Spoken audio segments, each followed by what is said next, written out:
You guys have any questions before we move on? Anything you want to chat about? No, we good? Yes, sir? Do you think that like reparations should just go to like one like group, or like should it target like people that are in the same kind of like socioeconomic like group? Because That's an interesting question. What do you mean by that? well, like there are like white people that have like been disenfranchised like recently, like recently is the key.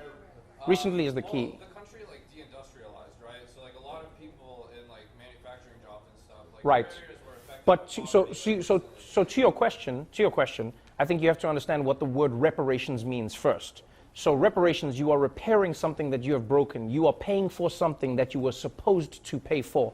I'm not saying that there aren't people living in America today who are suffering and are going through pain and strife because of what's happening when it comes to the machines taking jobs, factories becoming industrialized, etc.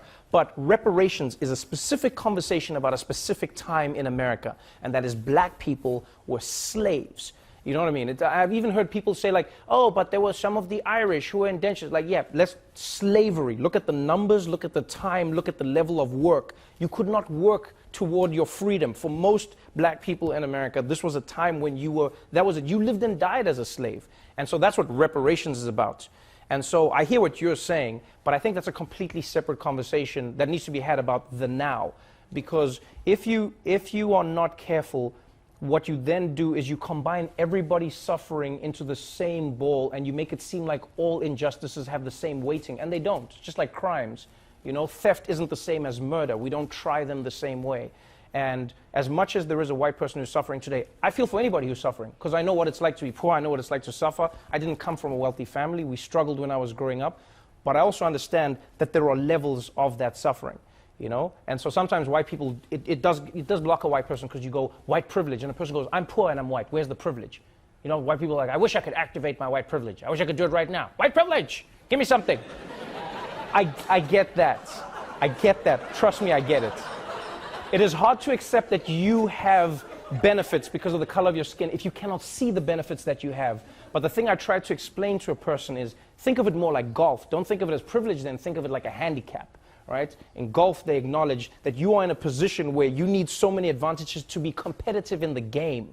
Right? So what they say is you have a handicap of 15, so that means like you're going to be hitting from this tee and you get more chances to get the ball in, because we understand the position you're in. And if you're a black person in America, from slavery, from day one, the number of injustices that have held black people back in America amount to an insurmountable, like you look at black people's freedom, you look at black people's land, just land alone.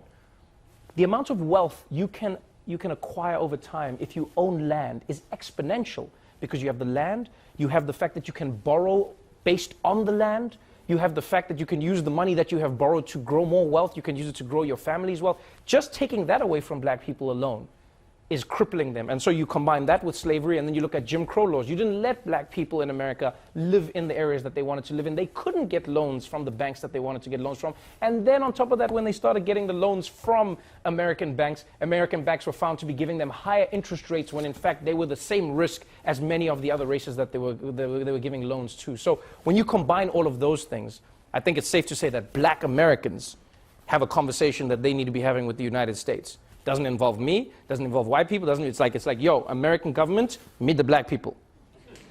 That's it. Have that conversation.